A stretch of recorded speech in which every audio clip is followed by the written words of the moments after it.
Hello everyone welcome to my channel. तो बहुत जन मेसेज करते कॉन्स्टिट्यूशनल अमेंडमेंट जी इंपोर्टाट अच्छी और प्रीवियस ईयर आसी से सब आने तो जी ओ ट्रिपल एसी पचारि बहुत सारा पेपर मुझे कलेक्ट करी फॉरेस्ट गार्ड एग्जाम जोटा होता से कलेक्ट कर जोटा प्रीवियस टाइम ओ ट्रिपल एसी कंडक्ट करता मैंने सब TCS क्वेश्चन है आउ सब गुड़ाक आराम से कवर करवा जो मानकर भी हो जाए सुपरफास्ट रिविजन गोटे हो खाली आमेंडमेंट देखिबानी आमेंडमेंट रिलेटेड जहाँ भी आर्टिकल अच्छी से गुड़ा भी कवर करवा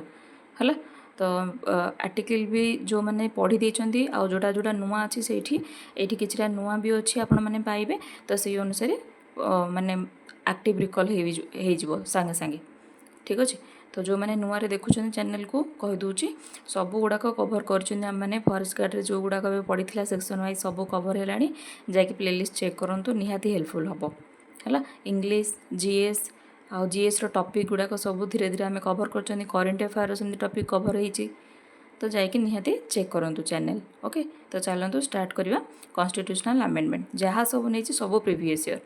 ओके केमिति पढ़िबा से अमेंडमेंट पढ़िबा और ताको रिलेटेड किछिटा आर्टिकल पढ़िबा माने से अमेंडमेंटा को आर्टिकल और जदि किछि शेड्यूल थिबो और पार्ट को किछि रिलेट करूथबो तो जहाँ भी रिलेट होउछि मु एठी नै आछि ठीक अछि डिस्कशन हे जिवो गोटे। चलो स्टार्ट करिया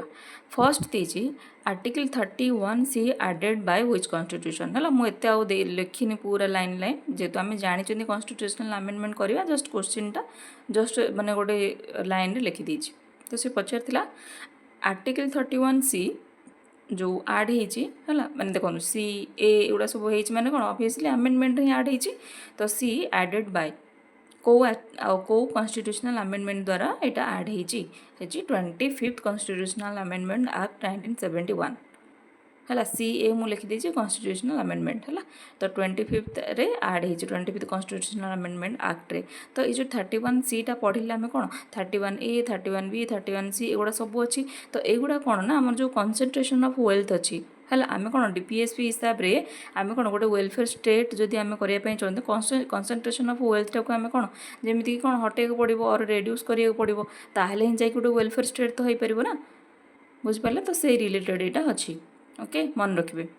then concept of privy purse and privileges of the former ruler of princely state abolished माने एटा जो एबोलिश कराई जो प्रिविपर्स आउ प्रिविलेजेस ऑफ जो प्रिंसली स्टेट मानकर थिला केबे जो को कॉन्स्टिट्यूशनल अमेंडमेंट थ्रू रे एबोलिश होइतिला एटा बहुत थर क्वेश्चन एबे ऑनलाइन एग्जाम गुडा बहुत थर एटा आसिलानी है तो मन रखिए। तो यहाँ हूँ 26th कॉन्स्टिट्यूशनल अमेंडमेंट एक्ट। तो ये प्रिविपर्सटा देखिले आम कौन देखो प्रिविपर्सटा आम जो जो जिते आमर कौन पार्टीशन है तो से आमर कौन जे प्रिंसली स्टेट मान प्रिंसली स्टेट गुड़ाक थिला तो से प्रिंसली स्टेट मान को सेते कौन अलाउ कराइथिला ना जदि तुम जदि चाहिबो इंडिया रही पारिबो और पाकिस्तान जाई पारिबो और कौन हो पारिबो माने तुमर इंडिपेंडेंट रही पारिबो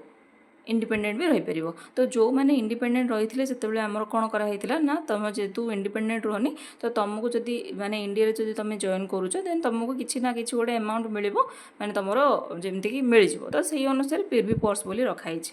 ठीक अच्छे। तो यहाँ जस्ट मुझे खाली कहीदेली तो सही अनुसार मन रखिए। तो से गुड़ाक आउ जो मैंने स्पेशल प्रिविलेजेस मिलला आमर कौन जो रूलर मैंने जो प्रिंसली स्टेट मान को सही अनुसार तो से गुड़ाक एबोलिश कराला केबे 26th कॉन्स्टिट्यूशनल अमेंडमेंट एक्ट ठीक अच्छे। Then common high court for 2 or more states एटा ए क्वेश्चनटा आर्टिकल भी इम्पोर्टेंट को अमेंडमेंट भी इम्पोर्टेंट है केबे आर्टिकल भी डायरेक्ट पचार दूची। तो कॉमन हाईकोर्ट अच्छे आमर हाँ कि ना माने गोटे कॉमन हाईकोर्ट थी 2 to 3 स्टेट्र है तो से अनुसार जो कराई को कॉन्स्टिट्यूशनल अमेंडमेंट रे होता है हूँ 7th कॉन्स्टिट्यूशनल अमेंडमेंट 1956 मन रखिए। और जो आर्टिकल पचारा को आर्टिकल आर्टिकल 231 ठीक अच्छे। Then 7th constitutional amendment act 1956 रा आउ कौन होता मन पका 1957 कौन होता रिऑर्गेनाइज्ड इंडियन स्टेट माने जो इंडियन स्टेट गुड़ा के पार्ट A B C एमती तो से गुड़ा सब करके गोटे कौन यूनियन माने गोटे यूनियन ऑफ ये कराई यूनिफाइड पूरा कराई है। तो रिऑर्गेनाइज्ड इंडियन स्टेट माने ऑन द जो कौन बेसिस ऑफ लैंग्वेज ठीक अच्छे। तो यहाँ भी होता है यहाँ भी तो से मुझे ऐड कर दीजिए पचार एग्जाम यहाँ है तो यहाँ आर्टिकल भी मन रखिए आर्टिकल 231। देन एटा तो देखो पूरा गोटे क्वेश्चन पचार मुझे सब गुड़ाक ये नहीं आसी ताकि रिवाइज है से पचार यहाँ Konkani Manipuri and Nepali add in the eighth schedule माने को कॉन्स्टिट्यूशनल अमेंडमेंट द्वारा यहाँ हूँ 71st है 71st कॉन्स्टिट्यूशन सब गुड़ाक ये रिवाइज करेंगे। देखो फास्ट हूँ 20 देखो केमी मन रखिए 21 71 दुईटा जाक कौन मिसेदेले आम 92 हो जाऊँगी तो फास्ट मन रखिए 21 तापर 71 तापर मिसेदेले 92 हो गला तापर मन रखिए ए 21st कौन होता सिंधी आड होता सिंधी आड है 14टा थी ए 15टा हो गला माने 14टा थिला जो सिंधी आड है 15टा हो गला देन 71 1992 रे कौन है यहाँ जो ए पढ़ले कोंकणी मणिपुरी और नेपाली आड है ताने 15 रु के गला 18 हो गला ये लिखी भी देती मुझे 15 रु 18 हो गला देन 92 रे लास्ट कौन है बोडो डोगरी सांथाली मैथिली 4टा तो केते 18 थिला 4टा आड है तो 22 हो गला टोटाल बुझीपारे मन मैंने पूरा जिते बड़े भी रिकल करेंगे से गोटे क्वेश्चन को एमती छाड़देवे सब गुड़ा रिकल करेंगे ताकि से क्वेश्चनटा से जी तार थिला सराउंडिंग सब माने रिवाइज हो ठीक अच्छे तो कौन कौन मन रखिले 21 देन 71 देन मिसेदेले 92 हो गला तो 21टा कौन फास्ट पढ़ले सिंधी पढ़ला जिते आड है 14टा थी 15 हो गला देन 71 1992 रे कौन है 15 रु 18 है मैंने 3टा आड है कौन कौन कोंकणी मणिपुरी नेपाली है सब गुड़ाक आई पड़े एमती गोटे हिंट जस्ट मन रख ना तो KMN मन रखिपारे कोंकणी मणिपुरी नेपाली है देन सेतेबेले जेतेबेले हो गला 3टा आड तो केते है 15 रु 18 हो गला देन 92 रे लास्ट कौन है बोडो डोगरी सांथाली मैथिली ताने 4टा जो आड है 18 रु 22 हो गला बुझीपारे ये सब गुड़ा रिवाइज करदे मन रखिए देन ताहले जो आम पढ़ले ऑफिशियल लैंग्वेजटा को पार्ट रे हमर अछि 17 है आउ मते आपण माने कमेंट रे जणैबे ए जो मेंशन हेची जो हमर ऑफिशियल लैंग्वेजटा रिलेटेड टू को आर्टिकलटा अछि से आर्टिकलटा मते जणैबे कमेंट बॉक्स रे ठीक अछि देन नेक्स्ट जिबा देखो कौन दीची 7th constitutional amendment act 1956 led to abolition of एबे पढ़ले एबे प्रीवियस पेज रे पढ़ले एटा क्वेश्चन भी पचार दीची माने 7th कॉन्स्टिट्यूशनल अमेंडमेंट एक्ट 1956 हिसाब रे कोन रीऑर्गेनाइज करा हला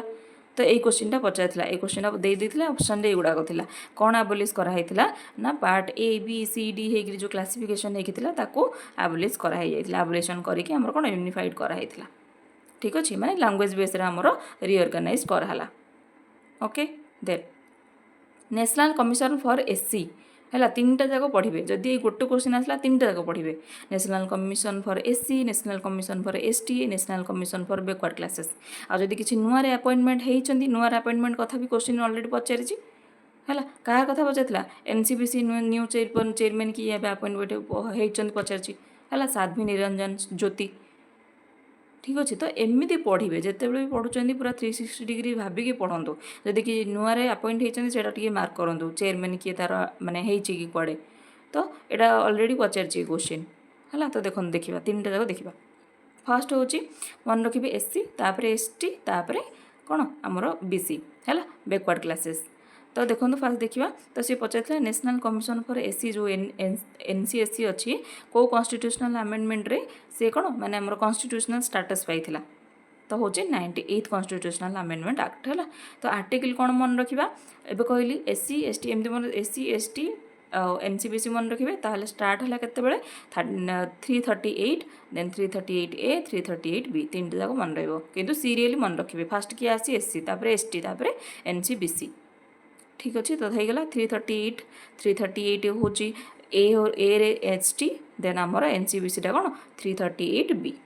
है 3टा जाक मुझे मेंशन कर देछि आउ एटा जेतु मुझे पढ़ी थी ऑलरेडी आम डिस्कसन भी करथिले तो ये आउ थे ऐड कर देछि new chairman of NCPC appoint Sadhvi Niranjan Jyoti ठीक अच्छे clear then anti defection law है माने कॉमन सब कॉमन यहाँ सब पचार एक तो प्राइम मिनिस्टर किए पचार दिए ना को कॉन्स्टिट्यूशनल अमेंडमेंट होते पचार दिए है के ईयर पचार दब कौ शेड्यूल पचार दब है देखो एंटी डिफेक्शन लॉटा केबे 52nd कॉन्स्टिट्यूशनल अमेंडमेंट 1985 रे होता आउ जो आमर प्राइम मिनिस्टर राजीव गांधी थिले है आउ को शेड्यूल आमर एंटी डिफेक्शन लॉटा 10th शेड्यूल है पॉलिटी रो इंपोर्टेंट चैप्टर रे सबू कही कोटा कोटा चैप्टर निहाती करिक जिवे स्केड्यूल पार्ट होगला preamble fundamental right fundamental duty है एगुटा जमी पूरा माने सबू आर्टिकल गुड़ाक जमी पार्टी पार्टी थी high judiciary high court supreme court है सेमती president prime minister council of minister से गुड़ा सब कवर करिक जिवे आउ कॉन्स्टिट्यूशनल बॉडी माने मिनिमम तो एति पूरा कवर करिक जिवे है then right to property only a legal right हाँ कि ना राइट टू प्रॉपर्टी जोड़ा थिला कौन आमर फंडामेंटल राइट थिला कि ताकू रिमूव करी लीगल राइट एबे करा जायतली केते थिला आर्टिकल 31 रे थिला किंतु एबे 300 ए रे अछि ताले ए जो कॉन्स्टिट्यूशन जो को कॉन्स्टिट्यूशनल अमेंडमेंट हिसाब रे करा हैतला 44th आ जब 44th आसला 44th रे आउरी गोटे जिनस होइतला कोन करा हैतला रिप्लेस करा हैतला इंटरनल डिस्टर्बेंस जो थिला ताकू कोथि रिप्लेस करा हैतला आर्म्ड रेबेलियन कौन पाई जिनसटा ये जिनसटा जो आमर कौन ग्राउंड फॉर नेशनल इमरजेंसी रखाई है वार एंड इंटरनल जो डिस्टर्बेंस तो इंटरनल डिस्टर्बेंस टाक रिप्लेस कराइला आर्म्ड रेबेलियन ठीक अच्छे यहाँ भी पचारे ये क्वेश्चन भी यहाँ अलरेडी आसीला तो मुझे कवर कर देती ठीक देन नेक्स्ट जीवा Which constitutional amendment act added 11th fundamental duty to constitution fundamental duty सब गुड़ा मन रखिए एबे धीरे धीरे जेतु एते शिफ्ट एग्जाम होची डायरेक्ट पचार दबो फंडामेंटल ड्यूटी जो के अछि कि बी सी हैला कोन सेटा पचार दबो न तो देई देथियो मैच करियो पचाइतो आ हां मैच भी पचार छि केतरा क्वेश्चन ए माने मैच करिया पई तो सेही गुड़ा भी पचार दबो सेत पई फंडामेंटल ड्यूटी फंडामेंटल राइट गुड़ा जेमती पूरा जमी मैंने जानी गोटे आइडिया थी पूरा हो जाऊ जमी है तो पचार तो यहाँ हूँ कौन 86 कॉन्स्टिट्यूशनल अमेंडमेंट एक्ट आउ 86 आउरी गोटे जिनस कौन है 21 ए आड हो 21 एटा कौन फ्री एंड कंपलसरी एजुकेशन है 6 to 14 ईयर ओके तो दीटा जाक मन रखिए 86 रे दीटा जाक मन रखिए फंडामेंटल ड्यूटी जोटा आड होता आ गोटे फंडामेंटल राइट जोटा कि 21 ए आड होता free and compulsory education then voting is reduced from 21 to 18 है यहाँ बहुत common 61st constitutional amendment act 1989 है ता माने 21 ईयर थिला आमे रेड्यूस करके 18 ईयर को आनी को कॉन्स्टिट्यूशनल अमेंडमेंट 61 है तो एबे मते गोटे कथा कहबे यूनिवर्सल एडेड फ्रांचाइज हाँ कि ना मैं से अनुसार तो आम कौन आम निजर जो भोट आम दौचे कि आम इलेक्शन रे जो रिप्रेजेंटेटिव आम ये करपे तो से यूनिवर्सल एडेड फ्रांचाइजटा जो आर्टिकल नंबरटा अच्छे मत से कमेंट जनइबे मुझे जोटा जोटा कहूँ निहाती जनइबे जो मैंने भी है देन नेक्स्ट जा जदि चैनल ठीक लगुच आपण मानक माने लगुच एमती हेल्पफुल होची देन निहाती सब्सक्राइब करी रखंतु बहुत वैल्यूएबल वीडियो पाइबे आपण मैंने है जहाँ भी नोटिफिकेशन हो कि किसी भी वीडियो रिगार्डिंग हो सब गुड़ाक आपड़ पाइबे है तो चैनल को लाइक एंड सब्सक्राइब करदे आमी कौन लगुच से सर निहाती जनइबे जदि देखो गोटे कहला बेले सपोज किसी गोटे मु कहला बेले जदि भी किसी गोटे कौटी लगे जे ना आप टे भूल कहते कौन तो आप निहाती कमेंट जनातु कहीं ठीक जिनसा समस्त जाना ठीक है कहला बेले काले कौटी मु कौन कही तो से जदि भी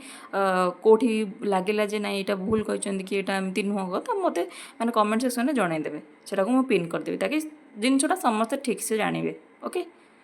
then establishment of state finance commission to recommend measures to improve finance माने जो पंचायत रो आमर फाइनेंस जमती कि आमर कौन जी भी इम्प्रूवमेंट फाइनेंशियल जिनस बुझापी कौन एस्टाब्लिशमेंट हम कौन स्टेट फाइनेंस कमिशन ठीक अच्छे तो सी पचार को कॉन्स्टिट्यूशनल अमेंडमेंट एक्ट अनुसार यहाँ है 73rd है कहीं यहाँ मन रखिए आम तो जाचे एमती भी 73rd हूँ पंचायत 74th हूँ म्यूनिसिपालिटी आ जो पंचायत पचारा तो इजी होगा 73rd कॉन्स्टिट्यूशनल अमेंडमेंट एक्ट बाकी यही जिनपाई आर्टिकलटा मन रखिए यही टाइप आर्टिकल एवं पचार दूसरी धीरे धीरे ठीक अच्छे तो मन रखिए ये जो आर्टिकल पढ़ले जो जिनसटा स्टेट फाइनेंस कमिशन को आम रेकमेंड करा मेजर्स में कौन इम्प्रूव करने फाइनेंस ऑफ पंचायत 243I है आदि से जिनसटा ही म्यूनिसिपालिटी कहला 243Y 243I आउ 243Y मन रखिए है ये कौन माने जो गवर्नर मैंडेट करेंगे रिव्यू करने जो म्यूनिसिपालिटी एरिया फाइनेंशियल पोजीशन ठीक अच्छे दीटा जाक एट ए टाइम मन रखिए देन जीवा फंडामेंटल ड्यूटीज आडेड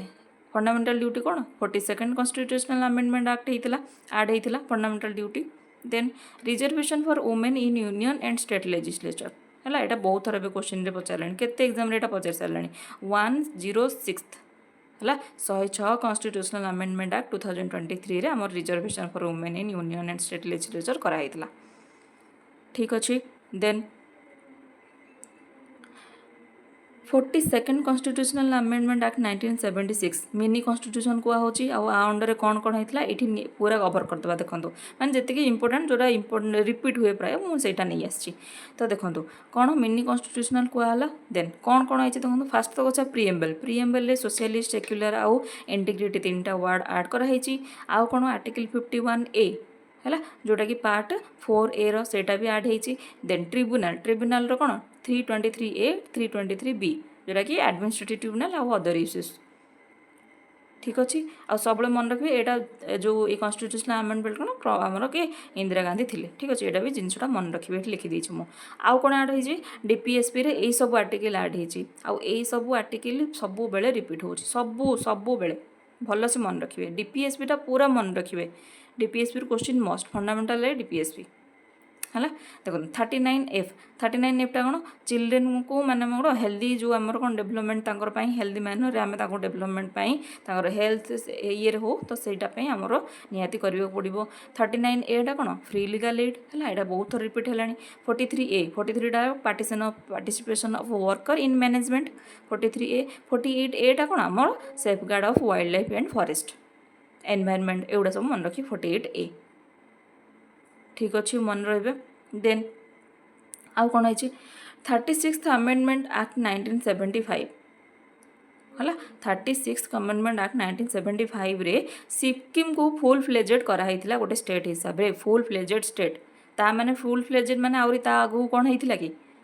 ठीक अच्छे सेटा ही मुझे लेखन लिखी 35 कॉन्स्टिट्यूशनल अमेंडमेंट हिसाब से सी गोटे एसोसिएट होता एसोसिएट स्टेट होता किंतु फुल फ्लेजेड केबे हला 36 रे होता केमिति मन रखिए देखो